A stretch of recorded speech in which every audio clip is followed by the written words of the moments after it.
that biotechnology is bringing about artificial genetic change and hybridization. Genetic change जो आता है artificial way में with the help of biotechnology, biology plus technology, समझ में आ गया? That is biotechnology. Hybridization, hybrid variety. हम किसान अगर खेत में अनाज लगाते हैं, किसान अगर खेत में अनाज पकाते हैं, उगाते हैं, तो पहले जैसे देसी वेराइटी होती, देसी वेराइटी, तो देसी वेराइटी में उसके ऊपर 1 एकड़ में जैसे 40 बोरे आ रहे हैं, तो हाइब्रिडाइजेशन वाला 45 से 50 से 60 भी आ सकता है. जैसे हमारी देसी गाय और जर्सी गाय, समझ में आ गया? तो ये हो गया hybridization in organism for human welfare. और इस सब का फायदा हमारे लिए होता है, ह्यूमन वेलफेयर. कम लागत में ज्यादा अगर पैदावार किसान खेत में लेता है तो उसका फायदा ही होगा. मेहनत तो उतनी करनी है पर पैदावार कम आ रही है तो उसका तो नुकसान ही होगा. परंतु कम लागत में उतनी मेहनत करने के बाद जब उसको फसल ज्यादा आ रही है तो वहां उसको क्या होगा? वेलफेयर होगा, उसका कंफर्ट होगा. Various branch of science like cytology. Cytology में हम सेल स्टडी करते हैं, study of cell, that is cytology, जिसमें माइटोसिस, मियोसिस सब होता है. बायोकेमिस्ट्री, केमिकल्स और बायोलॉजी का क्या है उसमें आता है वो. देन मॉलिक्यूलर बायोलॉजी, ये भी केमिकल्स में आती है. एंड जेनेटिक इंजीनियरिंग, इंजीनियरिंग होता है सिविल इंजीनियरिंग, मैकेनिकल इंजीनियरिंग या तुम्हारी इलेक्ट्रॉनिक इंजीनियरिंग होता है ना, वैसा जेनेटिक इंजीनियरिंग है. इसमें बायोलॉजी का एक सब्जेक्ट रहता है. जो विद्यार्थी 12th पास करते हैं ना, उनको बायो का एक सब्जेक्ट, जैसे अपन बोले कि इंजीनियरिंग डिपार्टमेंट में जा रहा है तो उसको बायोलॉजी नहीं होना, पर जेनेटिक इंजीनियरिंग वालों को 12th में बायो होना आवश्यक होता है. तो जेनेटिक्स जो अपने क्रोमोसोम्स, डीएनए, ये सब तुम पढ़े हो लास्ट ईयर, हमारा डीएनए स्ट्रैंड डबल हेलिक्स वाला पढ़े हो ना, ऐसा वाला. उसमें कहते हैं, उसमें डीएनए स्ट्रैंड को कहते हैं जीन्स. हमारे बॉडी में 23 पेयर क्रोमोसोम्स होते हैं, ये भी तुमने पढ़े हो, ठीक है? तो ये सब चीज में जेनेटिक्स इंजीनियरिंग डेवलप वे में आती है. Are include in biotechnology. क्या क्या बायोटेक्नोलॉजी में क्या क्या आते हैं? जैसे यहाँ पे आ गया एक पॉइंट, बायोटेक्नोलॉजी. इसने ऐसे ब्लॉक बना दिया तो हम उसके ब्रांचेस ऑफ बायोटेक्नोलॉजी, तो यहाँ पे हमने लिख दिया बायोटेक्नोलॉजी. तो ब्रांच हम क्या बताएंगे इसकी? इस प्रकार से भी आ सकती है ना. जैसे ये हमने इस प्रकार से बना दिया, यहाँ लिख दिया ब्रांचेस ऑफ बायोटेक्नोलॉजी. तो हम यहाँ पे क्या लिख सकते हैं?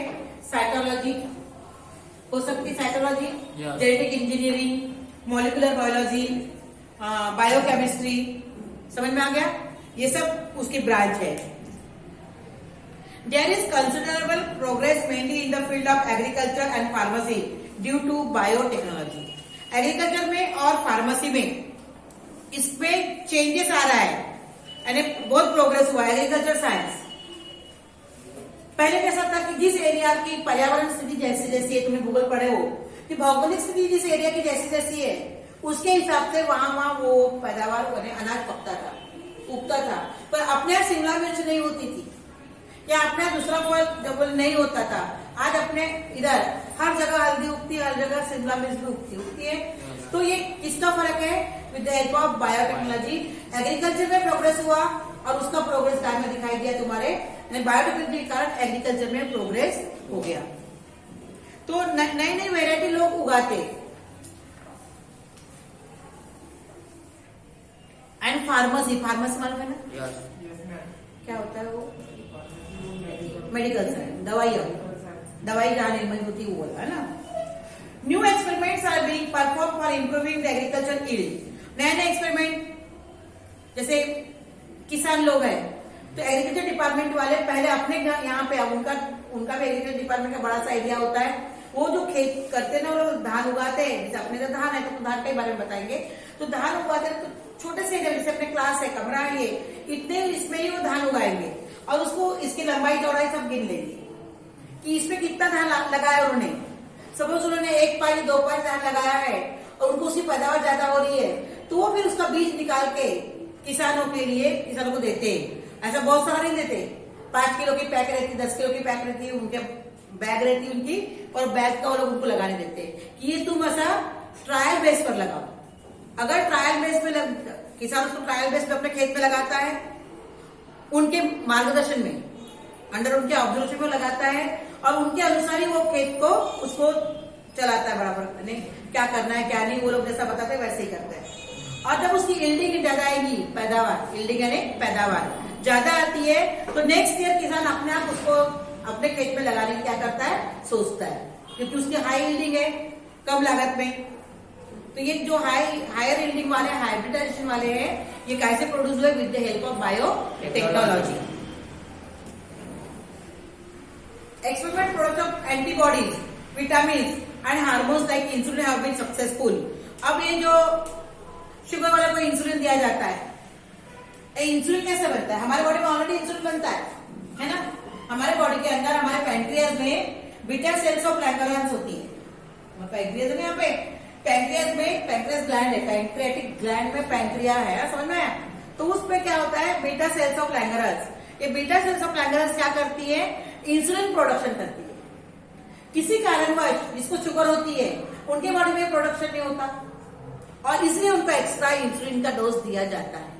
समझ में आ गया। तो और ये जो बनता है, ये कैसा बनता है, with the help of biotechnology. Then have been successful hormones, vitamin, आजकल एक्स्ट्रा में हार्मोन्स की दवाई देते ना, विटामिन एक्स्ट्रा में देते हैं कि तुम्हें 8 दिन में एक बार विटामिन खाओ, विटामिन डी, विटामिन ई, 8 दिन का पीरियड रहता है तब खाओ, तुम्हारी बॉडी को सुटेबल बने, क्या कंफर्ट रहने के लिए या प्रॉपर चलने के लिए। High class varieties of crops have been developed through the techniques of tissue culture. High class varieties of crop, tissue culture laboratory में टेस्ट ट्यूब होती है, अब इनकी टेस्ट ट्यूब बड़ी होती होंगी, ये लोग टेक करते, तो उसमें उस पर्टिकुलर प्लांट का क्या डालते, टिश्यू डालते हैं, और उसे और टिश्यू कल्चर को फिर डेवलप करते हैं आर्टिफिशियल वे में। समझ में आ गया। और उसके द्वारा नया प्लांट प्रोड्यूस करते हैं। हमने भी अपने घर में करके देखे थे, ये जो व्हाइट प्लांट होता है ना, उसको डाले थे बॉटल में प्लास्टिक के पानी में, और वो पैक करके रखे, थोड़ा सा खोल के रखे थे उसको साइड से, तो अपने आप अंदर वो प्लांट पूरा ग्रो हो गया। फिर उसको बाहर लगाया तो उसमें एक प्लांट में 3 प्रकार के क्या आ गए, फूल आ गए, क्योंकि 3 प्रकार का हमने उसको एक में ऐसा मिला के डाले थे। तो ये बायोटेक्नोलॉजी जिसे टिश्यू कल्चर भी होता है। टिश्यू कल्चर ने हायर यील्डिंग ऑफ वेराइटी, मैंने कल उस दिन बताया था बेर वाला, बताई थी ना, छोटी बेर बड़ा बेर, तो वो टिश्यू कल्चर के द्वारा ही ये प्रोग्रेस होता है। तो इसके लिए जैसे अपन इंजीनियरिंग करते हैं, फिर उसमें क्या करेंगे, एमटेक करेंगे। एग्रीकल्चर में फील्ड ऑफ एग्रीकल्चर, यहाँ पे लोग बीएससी करते हैं, एमएससी करते हैं, वैसे इंजीनियरिंग भी होता है। फिर आईआरए में लोग जाते हैं, वहां पीएचडी करते हैं, वहां पे रिसर्च करते हैं। आईआरए यानी Indian research for agriculture, Delhi में उसका कॉलेज है। तो बड़ी बड़ी जो संस्था है जैसे अपनी आईआईटी टाइप, वहां पे इनके सबकी पढ़ाई लिखी जाती है, पढ़ाया जाता है, बच्चे जाते हैं, पढ़ते। Biotechnology includes following main areas. अब बायोटेक्नोलॉजी में कौन कौन से एरियाज आते हैं, use of various abilities of microbes like yogurt, production from milk and alcohol from molasses. वो माइक्रोब जो योगर्ट बनाते हैं और अल्कोहल बनाते हैं मोलासेस से, वो माइक्रो ऑर्गेनिज्म की यानी बैक्टीरिया हो गया ना, उन माइक्रोब्स की एबिलिटी बढ़ाने का काम with the help of biotechnology. Yogurt यानी मीठा दही बताई थी मैंने, और मोलासेस भी तुमको मालूम है, गन्ने से शुगर निकालते हैं, और जो बच जाता है उसका रेसिड्यू उसको एक जगह दबा देते, पानी डाल देते, जो रिसाव होता है वो कहलाता है मोलासेस। मोलासेस से अल्कोहल बनता है, और वाइन क्या है, अल्कोहल है, समझ में आया ना।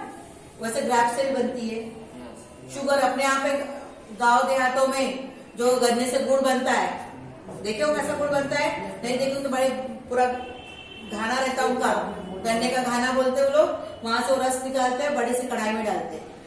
कढ़ाई बहुत बड़ी रहती है, और कढ़ाई को बार बार चलाते रहते हैं, तो ऊपर जब भाप निकलती है, उबलता है ना वो, अच्छा उबलता, तो ऊपर जो फेस आता है उसको लोग निकाल के रख देते हैं, और उसको निकालने के बाद उसको मटकों में भरते रख देते हैं, और तो वो थोड़ा सा उसकी वाइन जैसी बात आती है, और मटकों में भरने के बाद उससे भी शुगर क्या बनती है, अल्कोहल बनती है। दारू यानी वाइन यानी क्या है, अल्कोहल ही है, समझ में आया। Use of productivity of cells की प्रोडक्टिविटी बढ़ाते हैं, production of antibodies, antibiotics and vaccine. अब एंटीबायोटिक्स किससे बनता है? बैक्टीरिया से बनता है, और वैक्सीन भी बनाने में मदद आती है with the help of specific cell. Specific type of bacteria, जब अलेक्जेंडर फ्लेमिंग ने पेनिसिलिन बनाया था, पहला एंटीबायोटिक, मालूम है ना? तब उसने क्या देखा था कि disease produce from bacteria and certain type of bacteria can destroy that disease producing organism. तो जिससे वो डिस्ट्रॉय होता है उसको ही उसने क्या किया, उससे उनको लिया और उनसे वैक्सीन बनाया। समझ में आया? वैक्सीन